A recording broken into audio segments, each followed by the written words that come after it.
चलिए 45 में आइए। तो 45 जो कह रहा है कि ये तो इजी है ना, सिंपल थ्योरम है। तो यहाँ पे है कि x1 x2 x5 मल्टीवेरिएट है ना, नॉर्मल डिस्ट्रीब्यूशन है, साइज 25 का। तो ये है ना ट्राई वेरिएट है, ट्राई वेरिएट नॉर्मल डिस्ट्रीब्यूशन, मतलब मल्टीवेरिएट नॉर्मल डिस्ट्रीब्यूशन में तीन यहाँ पे डायमेंशन 3 है ईच रैंडम वेरिएबल का।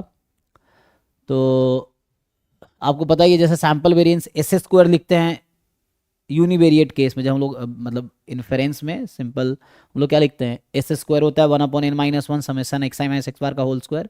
तो मल्टीवेरिएट में उसी को हम लोग कैपिटल एस लिखते हैं, जो आप एस स्क्वायर लिखते हैं यूनिवेरिएट उस वाले में, एस्टिमेशन वाले में, मतलब जो हम लोग इन्फेरेंस पढ़ते हैं, यहाँ पे सिर्फ एस लिखते हैं, नोटेशन है ना। तो इसको क्या बोलते हैं, सैम्पल वेरिएंस है ना। तो ये सैम्पल वेरिएंस है and x bar sample mean है, जैसे यूनिवेरिएट केस वैसे ही है। अब बी कोई मैट्रिक्स दे दिया आपको, तो एक थ्योरम, जैसे यहाँ पे मैं सिंपली ज़्यादा स्टेट नहीं करूँगा, सिंपल थ्योरम है। जो लोग, क्योंकि ऑब्वियसली जो लोग यहाँ पे हैं सिलेबस पढ़ लिए होंगे, और सिलेबस नहीं पढ़े तो पहले सिलेबस पढ़िए फिर जाए क्वेश्चन होगा आपसे, है ना। ये है। तो जैसे वहाँ पे होता है कि n-1 इन्फेरेंस में n-1 S square by sigma square will have chi square n-1 distribution, है ना। सो जब नॉर्मल पॉपुलेशन है साइज n का, मतलब आपने सैंपल लिया नॉर्मल से, तो वैसा थ्योरम आता है। तो यहाँ पे क्या आता है, n-1 into S will have distribution, क्या होता है जी, विसार्ट p होगा। तो p यहाँ क्या है, 3 है ना, p यहाँ 3 है।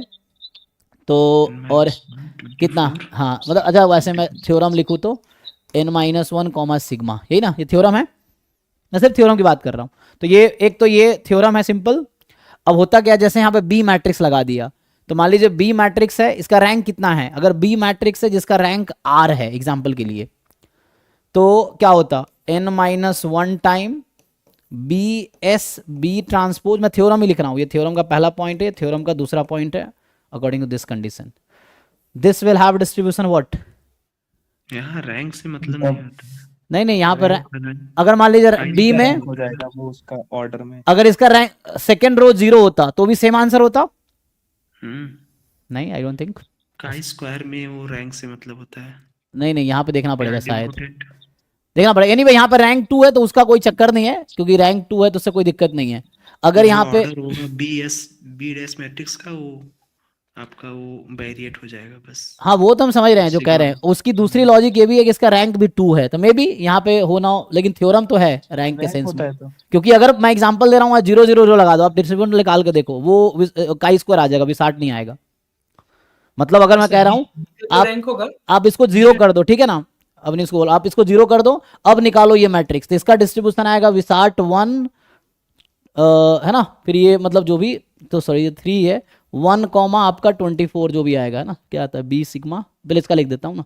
तो ये ऐसा होगा, आर अगर रैंक है तो W R, sorry W R कह रहा हूँ, यहाँ पे तो वही रहेगा, कितने आर होगा ना, हाँ यहाँ पे तो चेंज हो जाता है ना, एक मिनट रुक जाओ, पहले तो लिखना पड़ेगा ठीक से मैं दोबारा लिख देता हूँ। रैंक इंपॉर्टेंट है, आप थ्योरम ठीक से देखिए, रैंक इंपॉर्टेंट है, ठीक है ना।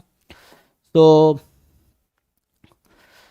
जैसे आप मैनुअली डिसाइड करके देखो ना, मान लो 0 0 0 रख दो, आप वैसे ही डिसाइड करके देखो क्या बनेगा, इसको पूरा मल्टीप्लाई करो फिर देखो बनेगा क्या, है ना। तो वो 0 आ जाएगा, तो उससे चेक। और जहां तक मैंने पढ़ा है उसमें रैंक का रोल है, यहाँ पर रैंक 2 है इसलिए कोई प्रॉब्लम नहीं हो रहा है, क्योंकि इसका डिस्ट्रीब्यूशन ये 2x2 की मैट्रिक्स भी आएगी और इसका रैंक भी 2 है, तो इससे कोई दिक्कत नहीं हो रहा है ना। लेकिन अगर ये रैंक 1 का होता, मैं कह रहा हूँ अगर ये 0 तीनों 0 हो जाता तो चेंज होगा डिस्ट्रीब्यूशन, आप चेक करना, ठीक है, फिर डिस्कस करेंगे, दोबारा डिस्कस कर सकते हैं हम लोग। तो अभी मैं सीधा सीधा थ्योरम लिख देता हूँ, तो यहाँ पे कोई दिक्कत नहीं है। जो थ्योरम है m क्रॉस n है ना, तो ठीक है, यहाँ तो 2x3 का ही मैट्रिक्स है, और यहाँ पे हो क्या रहा है, रैंक 2 है ना, कोई दिक्कत नहीं है, ठीक है। अभी सिंपल थ्योरम लिख लेते हैं, n-1 s विल, यहाँ पर डिस्ट्रीब्यूशन क्या दे रखा आपको, सो विसार्ट ये होगा p और n-1 कॉमा सिग्मा, तो थ्योरम क्या बनेगा यहाँ पे, अभी हम लिख देता हूँ, ठीक है, उसके लिए।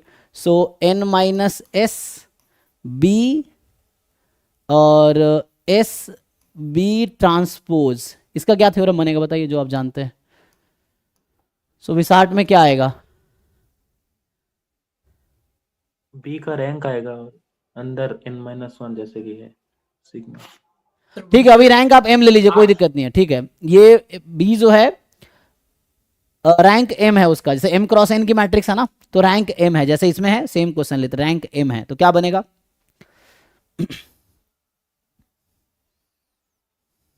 विसार्ट m n minus one b sigma B transpose. ठीक है, तो ये सिंपल एक थ्योरम है जो हम यूज कर रहे हैं।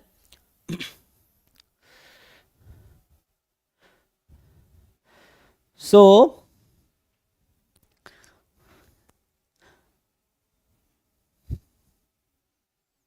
यहां एम मैंने क्यों लिखा है, एम हालांकि एम क्रॉस एम की मैट्रिक्स हो जाएगी, अगर आप इसका वो निकालेंगे बी किस ऑर्डर का है, अगर वैसे लिखूं तो बी मैंने एम क्रॉस एन का लिया है, एस जो है वो एन क्रॉस एन का है, B M cross N, S जो है आपके पास एन क्रॉस एन है, और बी ट्रांसपोज जो है वो आपके पास है क्या होगा एन क्रॉस एम। मैं एक प्रॉपर थ्योरम लिखा देता हूं जो मैंने एक बुक से लिखा है, तो मैं आपको रेफरेंस मतलब इवन रिसर्च पेपर से मैं देख रहा था। सो वो थ्योरम है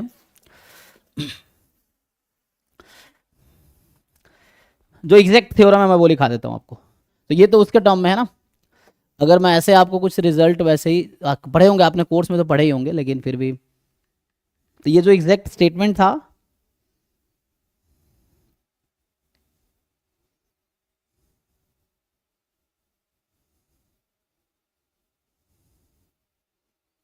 ये जो थ्योरम का स्टेटमेंट था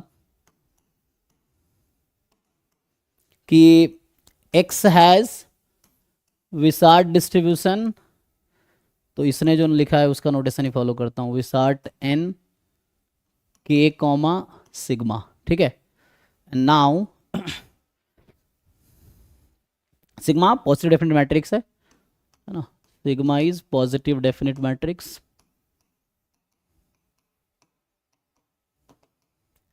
एंड जो हमारे पास आगे है ए कोई मैट्रिक्स है जो ऑर्डर है जिसका अभी लेते हैं एन क्रॉस एम। ठीक है, इन्होंने जो लिया है and with rank of A M. ठीक है, तो यहां से तो ये कहता है कि देन तो ये ए ट्रांसपोज ऐसा लिख रहा है, a transpose x a will have distribution Wishart m, और वो अलग बात है इसका एम क्रॉस एम की मैट्रिक्स बने, क्योंकि ए का ए ट्रांसपोज क्या होगा एन एम क्रॉस एन, ये एन क्रॉस एन, क्योंकि विसार्ट डिस्ट्रीब्यूशन एक मैट्रिक्स का डिस्ट्रीब्यूशन है, ये जो यहाँ एक्स है ये मैट्रिक्स है।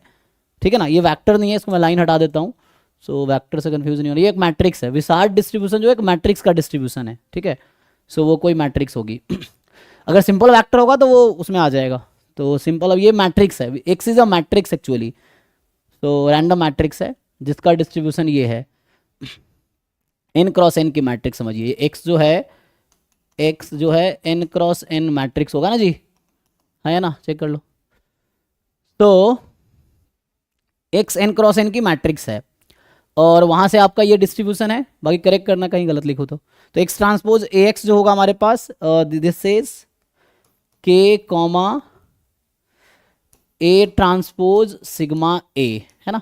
इसी में मैंने कहा कि चलो मान लो उल्टा कर देते, उल्टा इन द सेंस जैसे ये फर्स्ट पार्ट है, इसी में इंस्टीड ऑफ टेकिंग ए मैं ए ट्रांसपोज को बी बोल देता हूं, सो बी का ऑर्डर क्या हो जाएगा एम क्रॉस एन, और ट्रांसपोज से रैंक तो चेंज होता नहीं है, ए और ये ट्रांसपोज का रैंक सेम रहता है, तो इसका मतलब है कि विथ रैंक ऑफ बी वो भी एम ही रहेगा।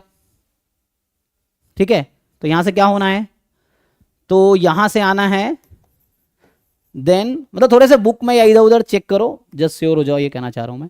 सो बी एक्स बी ट्रांसपोज, मैंने कुछ नहीं किया, ये ट्रांसपोज को बी रख दिया, तो अभी वही सीन है, क्योंकि b n m cross n cross n फिर एन क्रॉस एम, तो एम क्रॉस एम की ये मैट्रिक्स बनेगी and this will have distribution Wishart m के कॉमा सिमिलरली जो है बी सिग्मा बी ट्रांसपोज, यही ना। एक बार चेक कर लीजिए, इसमें कुछ क्वेरी है तो पूछिए या बताइए।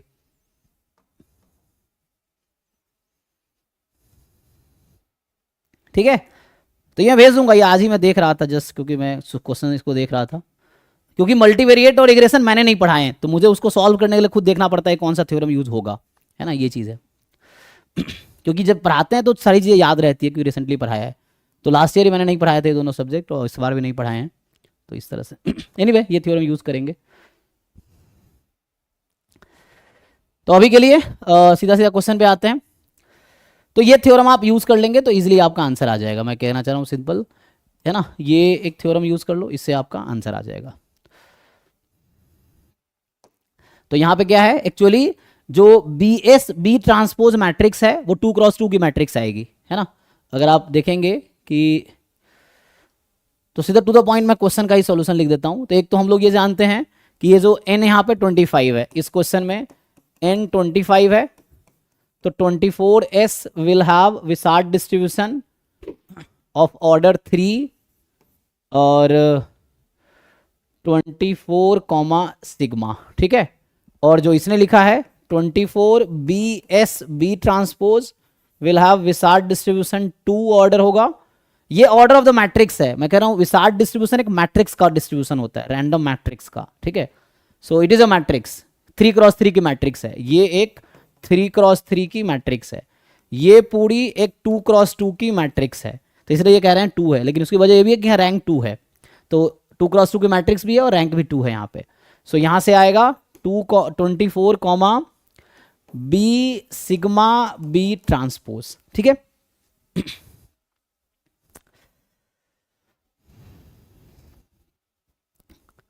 तो ये हम लोग सीधा सीधा यूज कर रहे थे, इसका आंसर आ गया कि ऑर्डर 2 होगा क्योंकि ये 2x2 की मैट्रिक्स होगी, एंड डिग्री ऑफ फ्रीडम 25 तो नहीं होगा, 24 वाला ना, तो ये वाला सही होगा। n-1 होता है विसार्ड p n-1 सिग्मा, वही n-1 sigma S square by sigma square chi square n-1 जैसे होता है, तो काई स्क्वायर का मल्टीवेरिएट वर्जन है विसार्ड डिस्ट्रीब्यूशन, है ना। तो ये वाला सही होगा आंसर। तो सिंपल थ्योरम है, अगर आपको थ्योरम याद है तो हो जाएगा। कुछ पूछना है किसी को बताइए, या कुछ बताना हो तो बाकी आप कंफर्म कर लेना कि ये है। हालांकि इस क्वेश्चन बहुत ज़्यादा प्रॉब्लम है नहीं, क्योंकि ये 2x2 की मैट्रिक्स भी है और बी का रैंक भी 2 है, तो मतलब हर तरफ से ओके है, कोई प्रॉब्लम नहीं है।